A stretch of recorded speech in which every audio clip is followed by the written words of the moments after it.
So as we begin talking about your grid, your point of attraction, your discs, your high-flying disc, we know that sometimes it's not so easy because of past momentum.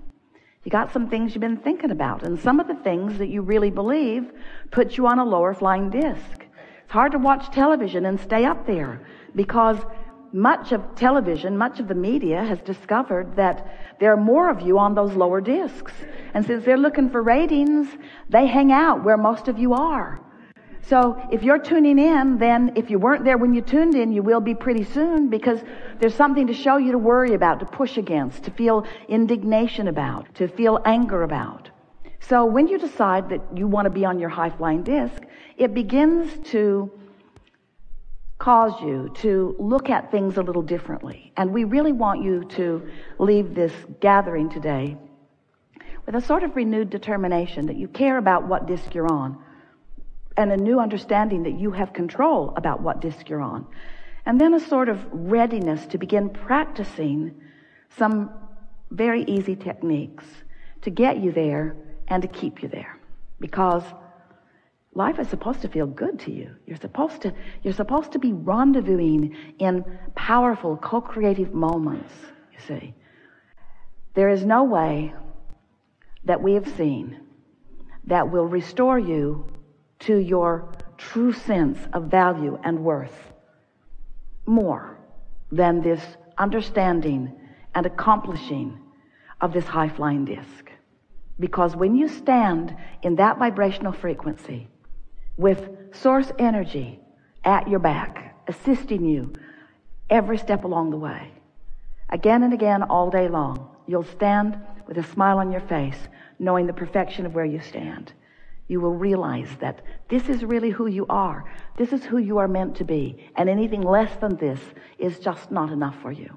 And you can do it. It's not a difficult thing. So if you've been following us for a while, you've been reading books. We've written lots of them. Stuffed them full of processes, lots of them.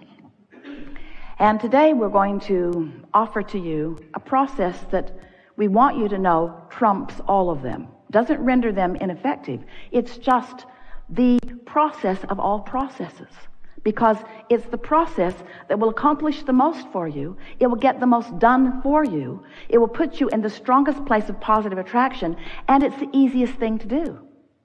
Sort of like a magic pill, it seems.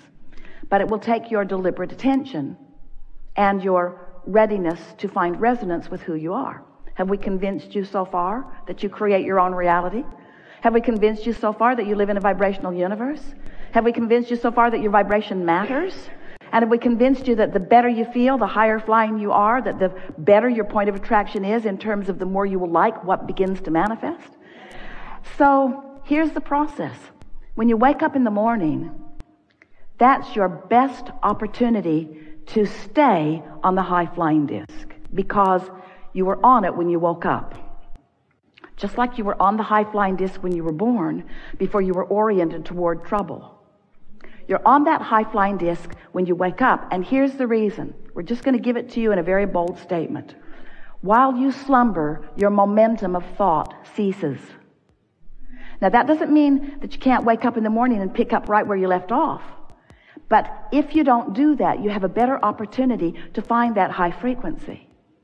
So we encouraged Esther to do it. It's been a few months now. We encouraged her, when you wake up, find a thought that feels good. And at first, just the pressure of finding a thought that felt good kept her from finding one. The first day, she didn't even make it until breakfast before she was soaring down some trajectory that she didn't mean to soar down.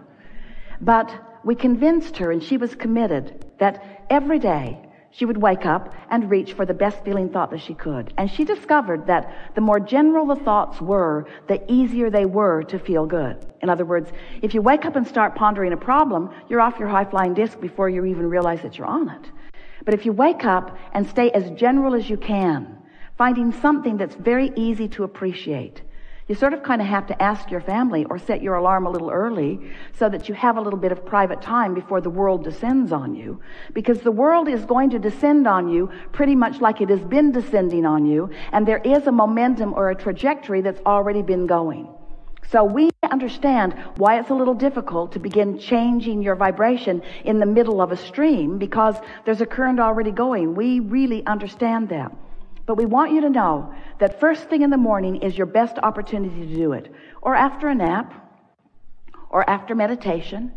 When you meditate, you stop your mind, you stop your thoughts, and when thoughts are stopped, then there's no resistance. And in that absence of resistance, we've been telling you for a while, it's like the cork bobbing on the surface of the water. You can hold it under the water. That's what negative emotion is. But when you let go of it, it's going to bob right back up there. And you are too. When you wake up, you're bobbing for a minute. You are. So if you can just wake up and hold that frequency by finding things as general as you can, it is our promise to you that momentum will begin to help you.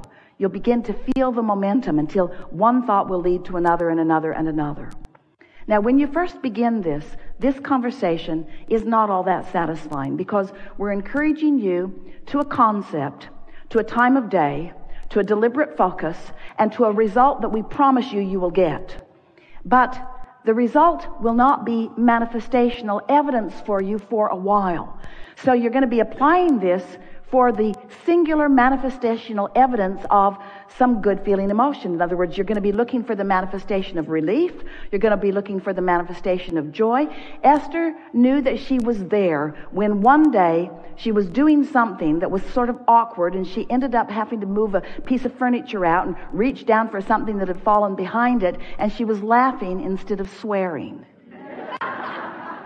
She knew there was no frustration within her. She wasn't upset that it had fallen behind. She wasn't even upset at the person who had caused it to fall behind, the housekeeper. And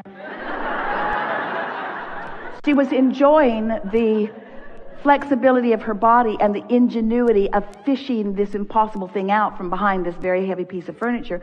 And she was laughing, and she thought, that's evidence that I am remaining on my high-flying disc. So what we want you to understand is that at first you won't know for sure, but if you will continue and continue and continue, eventually, we're talking about a few days, there will be enough momentum that there will be changes in the way the world is treating you. People who have been one personality will be different when they're with you, or they won't be with you at all. People that you're not used to rendezvousing with will begin rendezvousing with you. Everything in your life experience will change when your point of attraction changes. So that once you get 30 days of this under your belt, you will know for sure that's when we would love to have a conversation with you. That's when we really want to hear, not the subtle, but the vast differences in the way the world is treating you, the way the world is responding to you, the way your point of attraction has shifted. So we're going to give you a little precursor here, and then we're going to open to any conversation that you want. The first thing that happens once you begin to sustain this alignment on this high-flying disc, the first thing that happens is emotions manifest that feel good. That's really the first thing that you're going to be aware of. And we so like calling those emotions manifestations because they so are. The next thing that you're going to notice is thoughts will begin occurring to you. Ideas will begin flowing into your mind. You'll feel clarity instead of confusion. You'll feel sureness instead of sort of awkwardness. You'll begin to notice that you just feel better in the moment. The world will look better to you. And the reason for that, we're just going to tell you. You're going to have to practice it to know it, to feel it, to really know it. But we'll give you the words about it. The reason that you feel clear, the reason things look better, is because you've achieved vibrational alignment with the source within you, and you're seeing the world through the eyes of source. You are now a blended being having this experience. You see what we're getting at?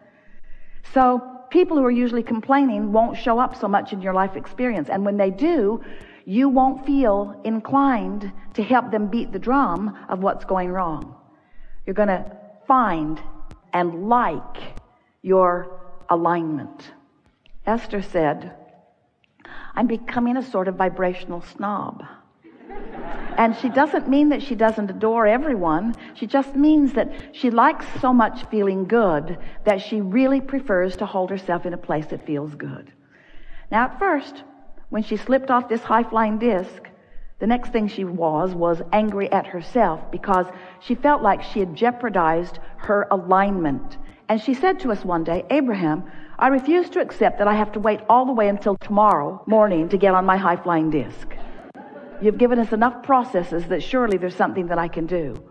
But she also discovered that it's really easier to wake up there and stay there than it is to climb back up there after you've fallen off.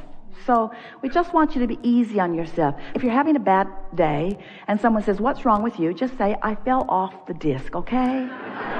Okay? I fell off. And then don't continue the momentum, and you were there when it happened.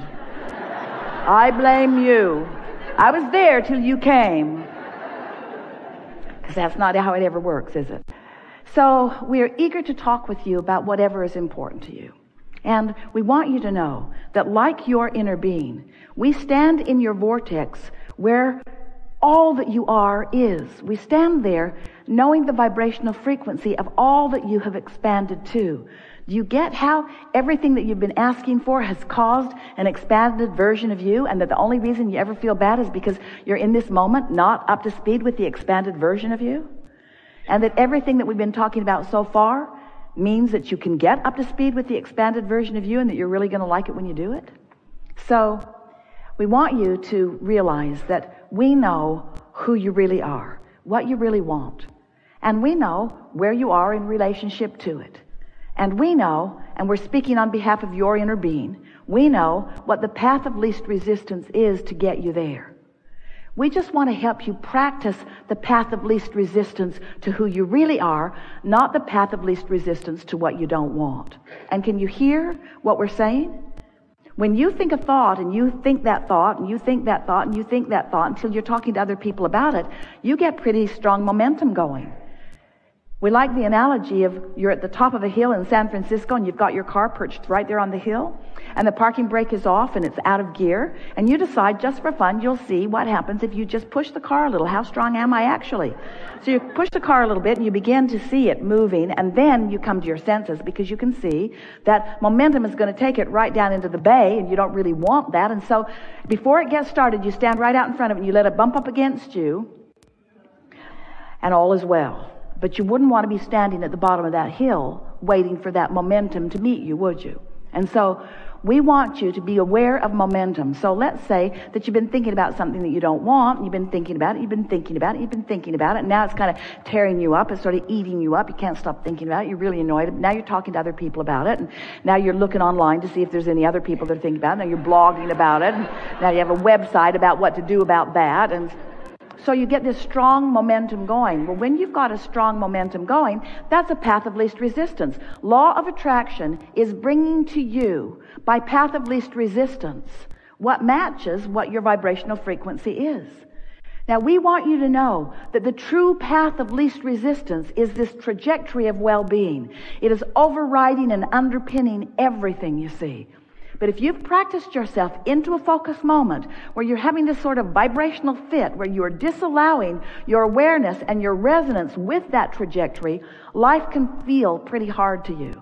And so that's really what we want to help you to overcome in these hours that we're together. I want to show you how to mold your thoughts into vibrational alignment and resonance with who you really are. We've been watching Esther. She'll be doing a focus wheel or just writing statements of intent. And again, she will say, I can say that better. I can say that better. Even when someone else would read it, it would look pretty good. But Esther can feel that there's a little hidden agenda in it, or there's a little trying to overcompensate for something, a little too much efforting in it. And that's a true way for you to realize that there's a little discord in your vibration. When you're trying too hard with your action, even if you're trying with action to think. Does that sort of make sense? If you're struggling, there's resistance. So it's about ease and flow. You'll see as we play along.